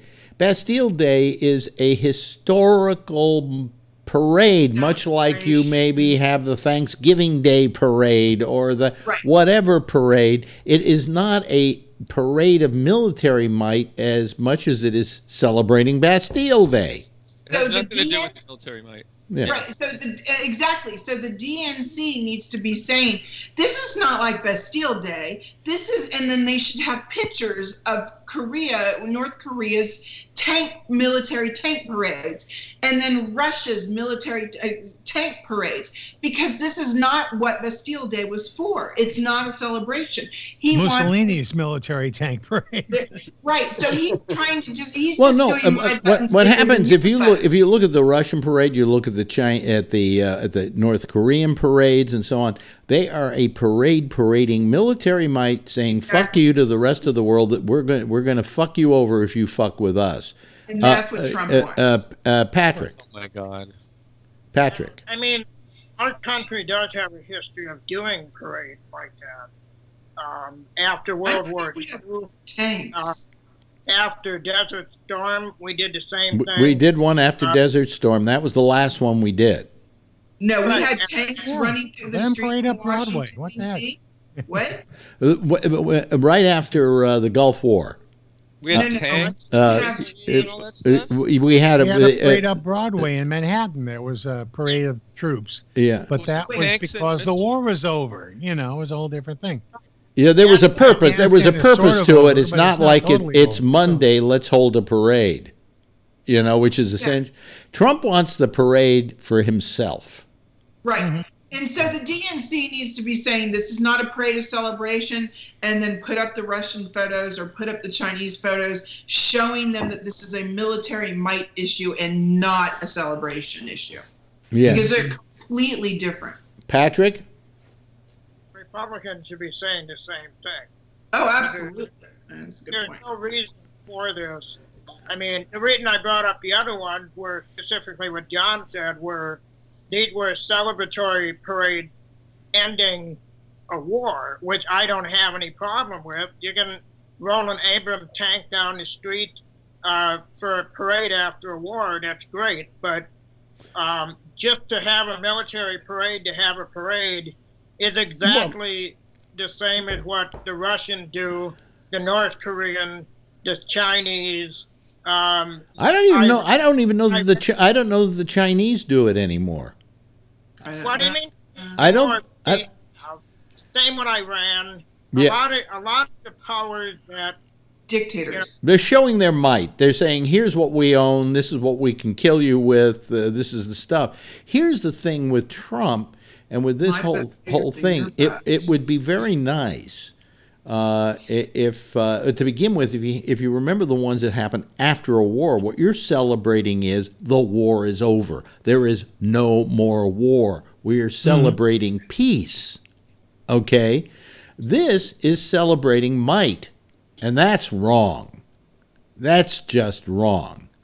Well, there's what generals that have been coming out against this idea. Yeah, Ray, guys. Ray, did you have something you were going to say? I just said it's so sad to me and disgusting. It just I hate using this word, but I've seen so many things that he's done lately that are so Hitler-esque. Not that he'd be able to get to that point, but it's almost like he's taking out of the playbook of the greatest despots in history and trying to do some of the things they did. I think he doesn't realize that's what he's doing. I just think that's what he's doing by just his own personal nature. Yeah, and maybe it's somewhere in his subconscious that he saw the videos and stuff. And yeah. But yeah, it's John has his hand up. John. Yeah. Well, I just saw something online where now I guess some of the Republicans or someone are starting to say, well, you know, we could do a parade, but let's do it on Veterans Day. You know, we'll wait till November after the midterm elections, so it won't be, you know, a big political thing. Yeah, I don't think that's what Trump wants. You know? Everybody else could deal with it, and it's not bad to have a Veterans Day parade. But in fact, somebody said that on one of the channels, some general yesterday said, you know, most soldiers really hate parading, marching along. They have enough they have to deal with, but marching a couple of miles, you know, to, you know, yes, we love you, but, you know, we're going to make you march up Pennsylvania Avenue. You know, there are more things you could do that are better for them than that to honor them, you know. Yeah. Yes, Tony. Yeah, you know what? Something strange happened. I was in Key Food, right? And I was just checking out, and there was an older guy in front of me. I would say he had to be in his maybe late 60s, if I had to guess. And he seemed normal, and I just was trying to check. He goes, and something like she was giving him his change back or something, the cashier, and he mentioned like, "Oh, Uncle Donald's going to take care of everybody." Like he's tapped into something, Trump. I don't know what it is. Like I've never had that. Person mentioned the president like at a checkout counter at a supermarket. I mean, it's like, you know what though? Is he tapping into a hatred? I'll tell you what he's doing. It's something they used to call jingoism. In other words, they're meaningful. They're meaningless things you do to pretend like you're patriotic. You know. You know, I get a little tired of every politician lately wearing the American flag on his lapel. I mean, these are things anybody can do. I'll tell you what not anybody can do. What not anybody can do is be forced to go into a war like Vietnam and be forced to be over there and fight it and somehow come back alive. Okay? That's not jingoistic, and you don't have to wear a flag pin on your lapel or whatever. Any idiot can put a flag pin on their lapel, and that's jingoistic. Putting yourself in a position of great castigation because you stand up for the ideals you believe in, the ideals you believe are the ideals of America, is a brave, patriotic action. But putting a fucking flag in your lapel isn't. Because any moron can put a flag in their lapel. That's why I say that jingoism bothers me, because it's how can I put it? It's just not genuine. Tom, do you have any thought about what I just said? Oh, I thoroughly agree with you. And to wrap this up and saying that this is to honor the vets by having a display of hardware. I mean, what does hardware have to do with the people who are fighting and the veterans? I mean, we already have parades of to honor the people who served in the military. Yeah. And this is totally useless and a waste of money. And they're forgot to mention that they're talking about $22 million, and even more if there's going to be like the Blue Angels, jets flying over it. It's going to be even more than that. But see, that's a very good point. They cut back a few of the cities that the Blue Angels and the other jets were allowed to fly into. If you wanted to celebrate our military, let's pump the money into the $22 million into this, so those jets can go to more and more cities, so that we can celebrate them per city, not some jackass event in D.C. Patrick has his hand up. Patrick. Yeah, and I mean, the money, I almost puked when I heard what it's going to cost to do that sort of thing for no result. But the other thing that I keep thinking of is you're putting all of these troops and all of this hardware on display, and somehow it has to be protected. So then you're going to have either whatever police force and military police having to protect the same shit. And, like if the $22 million is an actual figure, Renee had a good idea there. You can send the Blue Angels and the Air Force. Right. You send them around to the different stadiums, that's fine. Or take the $22 million and invest it into the VAs and help the veterans that way, rather than a parade that showed absolutely nothing. By the way, we have no family support, absolutely things that help the troops. Yeah. Thunderbirds. Yeah. Well, I mean, I just think Ray has his hand up. Ray, you talk first. Does anybody know the process for this? I mean, would Trump unilaterally be able to decide that we're doing a parade and that's it? We're doing a parade, or does there have to be some sort of decision-making process that people? Well, Mad Dog Mattis, our head of the military, our Secretary of Defense, together, said that he was all for it. He thinks it's a great idea. But what is it? It's a PR. Generals don't though. No, the generals are like, it's a PR day for war, is what it is. I think that what it talks about is war. If you did something that engendered peace, which, of course, after a war is over, when you have that kind of parade, it's celebrating peace. It's celebrating a calm. But this is simply, literally, lionizing war.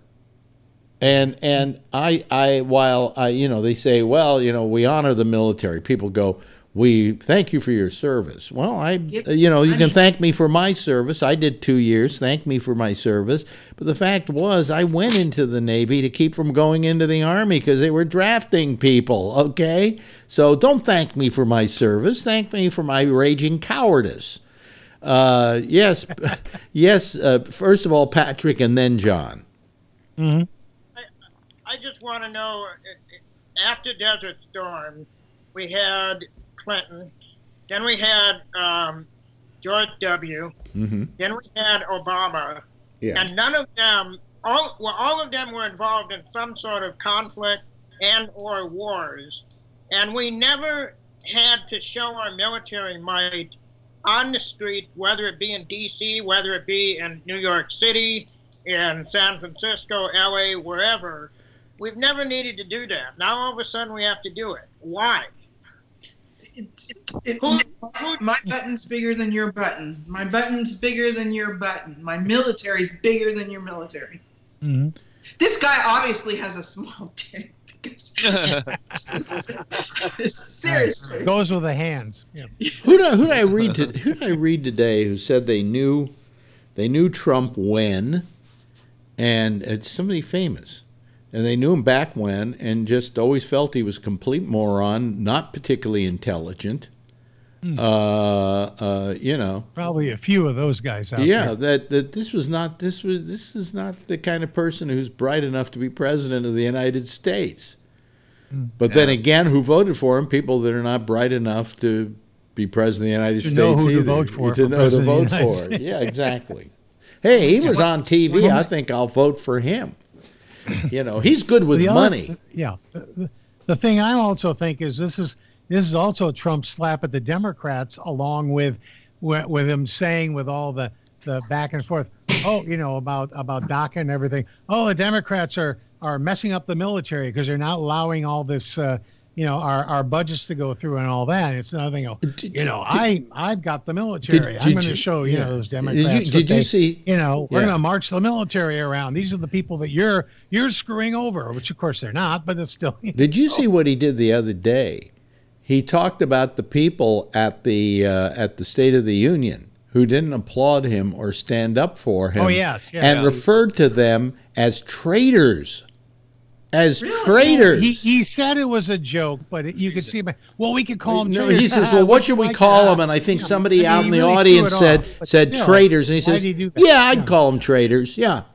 So I can tell you exactly what happened. So I watched it a bunch of times. If you want, I'm sorry. Yeah. So he was. Everybody showed it a bunch of times. Yeah. So somebody in the audience said, they are treason. They committed treason. And he goes, and he heard it. And he goes, treason. Yeah, sure, treason. Why not? I'll call it treason. Yeah, we'll call it that. Yeah, because they wouldn't stand up for him, because they wouldn't applaud for him. Yeah. Yes, Patrick. Patrick, then John. Go ahead. John had his hand. Oh, did he have his hand up first? Okay. This is a quickie, actually. This is a quickie because I actually put this on my Facebook page. I think I did. Anyway, I was going to.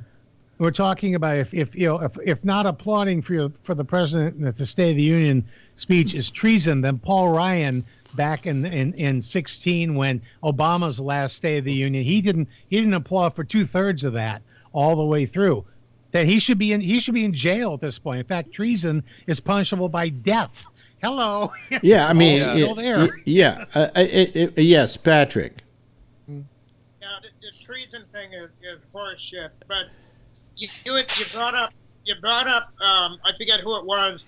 I think it was John with comparing DACA and then the military. Yeah. Speaking of DACA, did Depends hire Nancy Pelosi as their new spokesperson? Oh yeah, 8 hours, right? Oh yeah. There's no way that woman could have held a piss. I don't care how her age. She was wearing fucking Depends, and she should be their next spokesperson or on their bag to Depend, because 8 hours and 7 minutes. Or a catheter. Yeah, or a catheter. But you know what? I say she's wearing astronaut Depends. Not just Depends, but it has to. No, the last time a woman wore those was when she was going from Texas to Florida to murder somebody. You remember that story? Oh yeah, right. I remember that. So she wouldn't have to stop and pee. It is, and Tammy Duckworth hasn't had nice things to say either. But then again, she's cranky now. She's pregnant. But hold on a second. She has the right to say what she said. Yeah. She said that she's not taking any information or orders or whatever it is from some 5-time person or 5-time deferment person. Right. Cadet Bone Spurs. Yes. Bone Spurs. Right. Great. I love Tammy Duckworth for that. She came up with a great name for Trump. What was it? Cadet Bone Spurs. Oh, that's wonderful. I didn't know she had said that. Yes. Tammy Duckworth, in case people aren't aware, is a woman who lost both her legs, I think, in the war. Yes. Yeah. And she's a fighter pilot. She was not doing navigation. She was the actual fighter pilot. Yeah, I mean she's feisty. She's really feisty. She's gonna get Cadet Bone Spurs. I'm gonna start hashtagging Cadet Bone Spurs. Yes, yes, John. Yeah, one of the sites, I think it was New Yorker or Andy Borowitz or something like that, did up a thing. I think it was today or yesterday that said the soldiers have decided They said to Trump that they're not going to be able to march in the parade because of their bone spurs. They're just not going to be able to do it. You know, sorry, we'd love to do it, but we have bone spurs, so we can't march. There we go, close enough. It's all good. What? You need? I have to sign off because I got to walk Pebbles. You got? Yes. Okay. Well, you know, you've only got 9 minutes left on the show, so go walk that fucking mutt. Bye, Tony. Bye, Pebbles. I gotta go walk my dog. Go walk my dog. We don't want that. You better walk the dog, or else it's gonna go all over your floor. It's probably a good idea. Yeah, I would say. But you know, we have some pretty gutsy people out there. It's kind of nice. People who are pretty much not letting the king get away with what he wants to get away with. But he you know, I think he has this concept. And to begin with, his lawyers are just absolutely frightened with him because they don't want him. They prefer he not talk to Mueller voluntarily, and they'd prefer to make a deal with Mueller before he deposes him, because they know that no matter what they tell him, he's still not going to do it. He's just going to talk too much. And they're afraid that if he is allowed to talk, he will perjure himself. Absolutely, he will. By the way, we've been joined by Bree. He's calling from Dubai, ladies and gentlemen. Hello, Bree. How are you this morning? I think I take Tony's spot there. Yeah, I should say good morning because it is morning there, right? What time is it? Good morning. What time is it? Yeah, it's 8:52 in the morning. By the way, for the guy who owns a lot of those Amazon gizmos, I bought myself the Spot today. Oh, I did too. Yeah, I got the Spot. Because it's $15 on sale. Yeah, it's like $114 now. And yeah, and I it got was one too. It's really fun. It's, you know, the only thing I don't like about it is that the clock, I'd like the clock to be able to just stay on, but all those other little messages come up. Is there any way of stopping that? Yeah, you can. How do you do that? We'll just Google it. You Google? I haven't set mine up yet. But, okay. I read that it was possible. Well, I've read about it, but I can't find the switch to do it with. But anyway, but otherwise, I have the show. So you know what it was? Similar. Well, I went to sleep last night. Rather, my wife went to sleep and turned off the lights, and the screen dims, so it doesn't blind you at night. You know, just not only that, Alex, it will learn when your sleep times are. It learns it. Really? Damn, yeah, AI because over here, you know, my timings are different. So, but it still shows the East Coast time. Yeah. Yet it knows when to dim. It knows when I go to sleep, which would not be normal sleeping time on the East Coast. You know. Yeah. So, yeah. It's cool. Yeah. Joe Biden coming back in. Looks like he's going to be running. Yeah. Really? Wait a minute. He called Trump a joke. Yeah. Well, hold on. Didn't Joe Biden have like wandering hand problems? Well, I've got a problem with Joe Biden. Well, that's a benefit nowadays. I've got a problem with Joe Biden. He's for touching women when he died really close and hugging and. You know, some people, Renee, are just touchy-feely people. You know. I mean, really, I think if you're a touchy-feely person and you were a man in this particular time period, it's going to be a really tough thing to get over. You know, when I really like somebody, I think humping their leg is a wonderful thing to do as a sign of affection. No, just kidding. Right. Anyway, but wait a minute. Touchy-feely versus touchy-creepy. You have to figure out touchy-creepy. My problem with Biden is I like Biden. I think Biden's terrific, but Biden, by the time he decides to run, what's it going to be, 78? He's going to be 78, yes. Yeah, that's a little old to run for president. I'm sorry. Yeah, not nowadays. Well, Have we had anybody that old in a long time? We haven't had anybody. I think he would be the oldest president ever. Who was the oldest? I think it was Reagan, wasn't it? Yeah.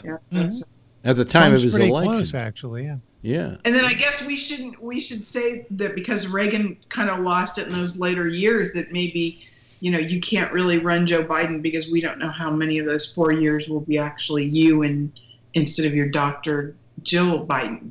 Yeah. But I mean, I think, I like Joe Biden, but I didn't know that there was any bad things about him that way. But, who knows? Yes, Tom. Yeah, I really wish we would stop talking about a presidential election that is 3 years, 2 years. Yes. 3 years. Yes. I am really getting sick of this. This keeps happening on and on. One presidential election, and we start talking about the next one and who the candidates and are. You know blah, something? blah, blah, and you know blah, something? blah, You want and yes, exactly. We need to focus on the midterms, and we need to keep the media from distracting us, and that's what it is. They love the media loves these kinds of distractions because it plays to a national audience. But we've got Congress that we need to turn around before we could even consider doing anything more than that. Let's talk about the presidential race starting next year, but let's forget it. And I'm just not going to engage in any kind of conversation about who's running. Who's not running for president? Well, let me add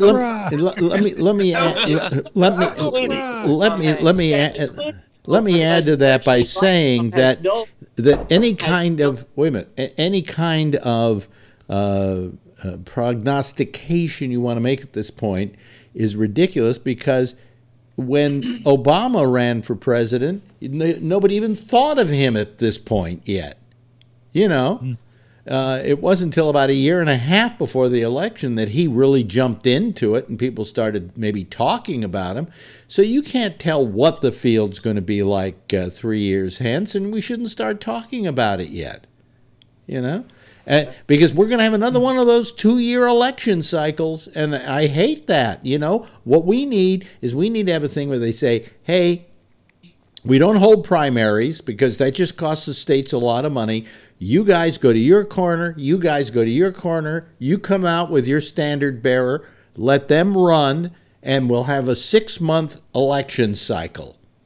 Wouldn't that be nice? Sort of like Britain. Canada does the same thing, but we're too stupid to do that, and it's probably too late because Citizen United is still in play. That's right. That's right. But typically, you need to have somebody out in front who is leading the pack. So who's doing that for the Democrats right now? Nancy Pelosi? No.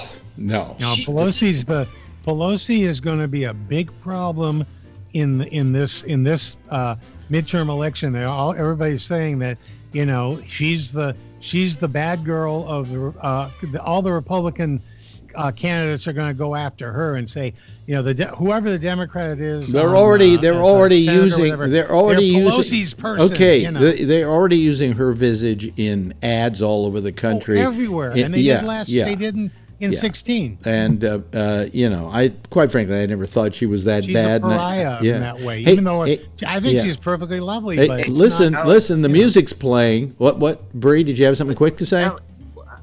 I'd like everybody's opinion. Like 2 videos on YouTube. It's confusing me. I don't know if anybody else is confused. But you're posting like the live feed and then the recorded feed. I was wondering if maybe you could just. The reason I do that. The difference is that the live show has all those promos at the beginning of the show, and the other one doesn't. Okay, it just starts off immediately with the show, and that's why I have 2 versions of it up. Okay. All right. Okay. Is this so people don't have to scrub through it? I got to go. Hey, listen, Tom, great having you here, especially with that new camera and everything. You look terrific. Patrick, you look like a lobster doing that. John, thank you. Renee from Hawaii, wonderful talking to you. Ray Renati, always love having you here. And, of course, Bree from the wonderful Dubai. And I think everybody should wave goodbye to that audience out there. Yes, there they go, the lovely citizens panel. Thank you, folks. Appreciate it.